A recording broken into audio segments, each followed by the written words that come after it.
Eu conheci o Dr. Edésio na década de 70, quando eu concluí o curso de Direito e passei a advogar. Eu advoguei 10 anos em Santa Catarina. Eu me formei aqui em Curitiba, mas eu fui advogar em Santa Catarina. E o Dr. Edésio tinha uma atividade junto aos sindicatos e federações muito intensa em Santa Catarina. Então eu conheci lá no final da década de 70 e durante a década de 80 inteira, e depois, a partir daí, tivemos contatos frequentes. E o conheci sempre na defesa das entidades sindicais, dos trabalhadores, sempre com um comportamento voltado a esse princípio básico de que é a preocupação com a melhoria das condições dos trabalhadores, discussão de negociação coletiva, dissídio coletivo, sempre na Justiça do Trabalho e sempre com essa preocupação em disseminar informações, ouvir as pessoas, né? Ele tem, assim, embora não tenha sido professor formal, ele sempre foi um professor nosso informalmente, né?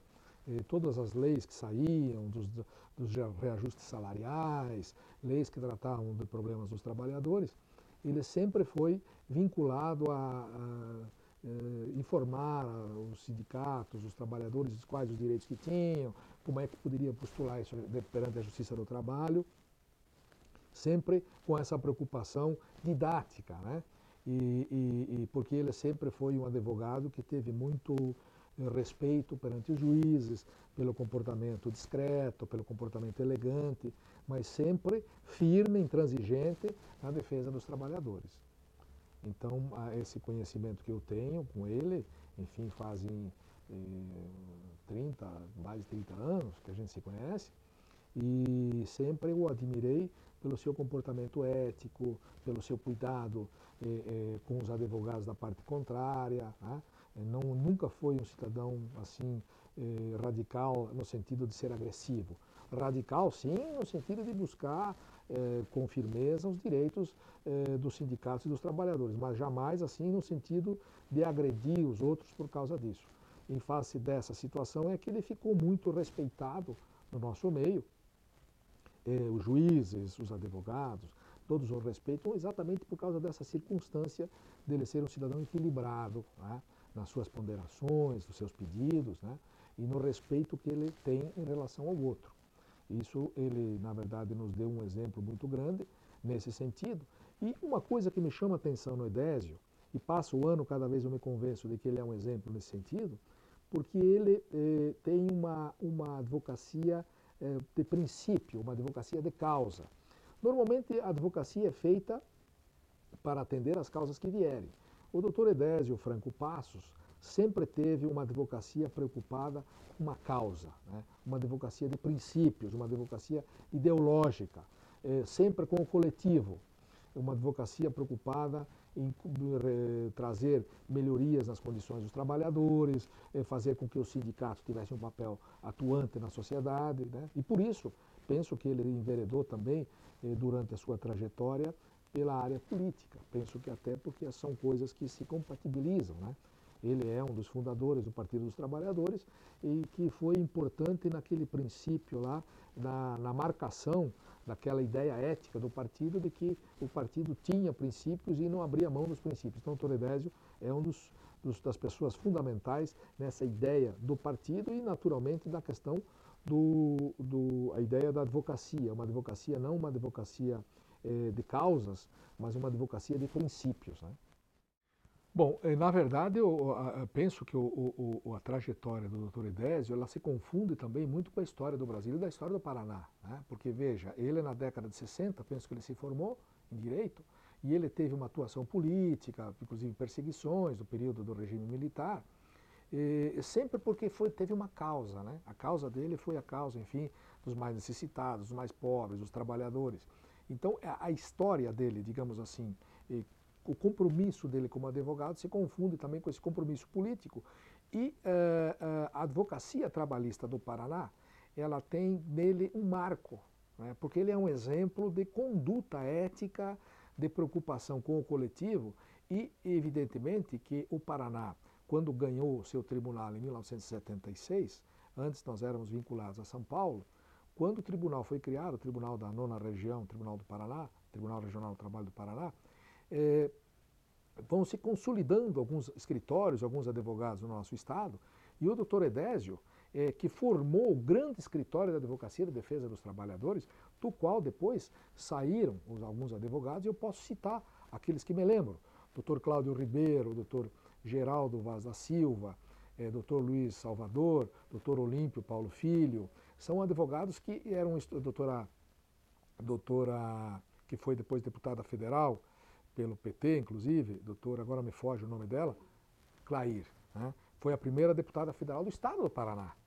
Né? Ou seja, é uma contribuição que o escritório dele deu, porque eram pessoas que trabalhavam junto com ele. Enfim, depois, por algumas razões, cada um foi, talvez até porque o escritório tivesse ficado muito grande, eles se separaram, mas o fato é que ele foi um nome que criou princípios no exercício da advocacia, aquela defesa intransigente do trabalhador. Então eu penso que a influência que ele teve na criação do tribunal foi não só ter contribuído politicamente, no sentido de que o tribunal fosse criado, mas com esse espírito, digamos assim, ético, ideológico que ele sempre teve. Então penso que isso foi fundamental para que o tribunal avançasse e chegasse aqui onde chegou. Não só o tribunal em si, pelo trabalho nos dissídios coletivos, nas ações individuais, mas também na formação dos advogados que depois passaram a atuar aqui. Então o escritório dele sempre foi um escritório de formação. Me lembro agora de um outro nome de advogado, Wilson Ramos Filho, que tem um grande escritório aqui também, começou lá com ele. Valdir Perrini, salvo equívoco, também esteve lá.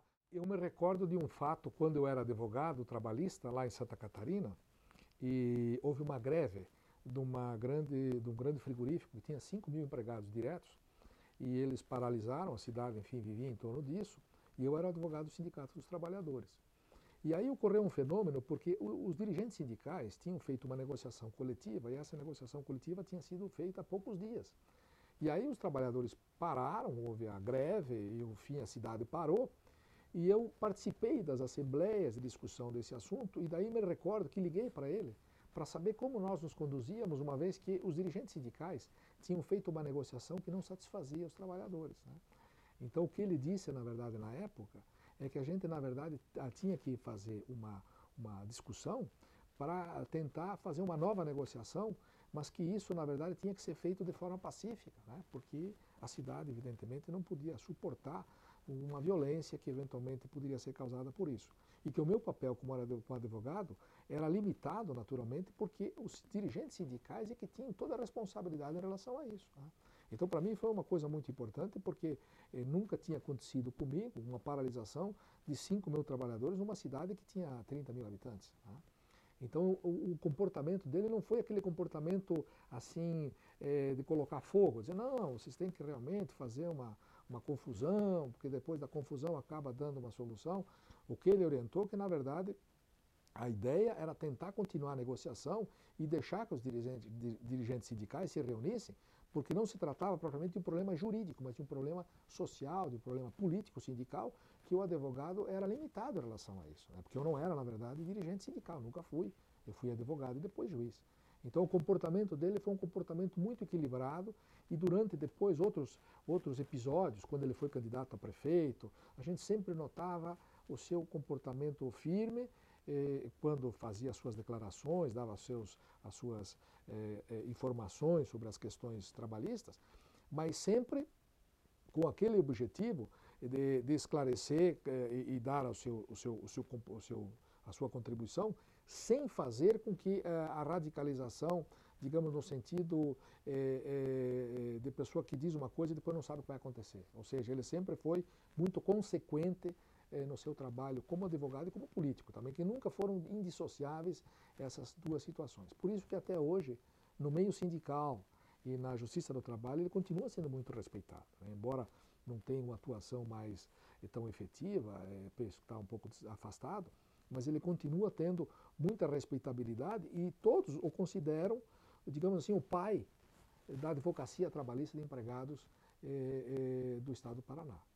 Faz parte de uma história progressiva, de uma história eficiente de busca por melhores condições dos trabalhadores. Eu penso que um fato interessantíssimo é o fato de ter o escritório dele, de alguma forma, ter a continuidade através do filho, né? porque o filho dele tinha enveredado pela política e repentinamente recomeça a sua atividade agora, né? Hoje, na verdade, na Justiça do Trabalho, a gente verifica que há muita dificuldade das pessoas entenderem por que existe o processo coletivo e o processo individual, né? Então, o processo individual, na verdade, ele é uma pulverização do direito. O processo coletivo é aquele que resolve o problema de forma mais efetiva.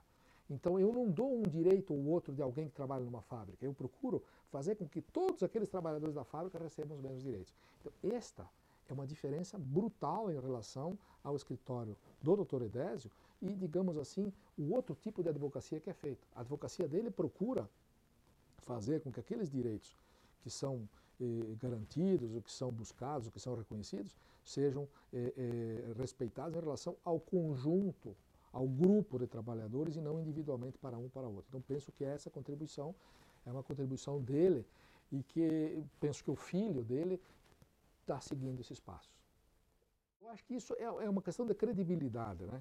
Porque na verdade ele é uma pessoa que tem um conjunto, na verdade ele é um advogado que não é meramente um conhecedor de leis.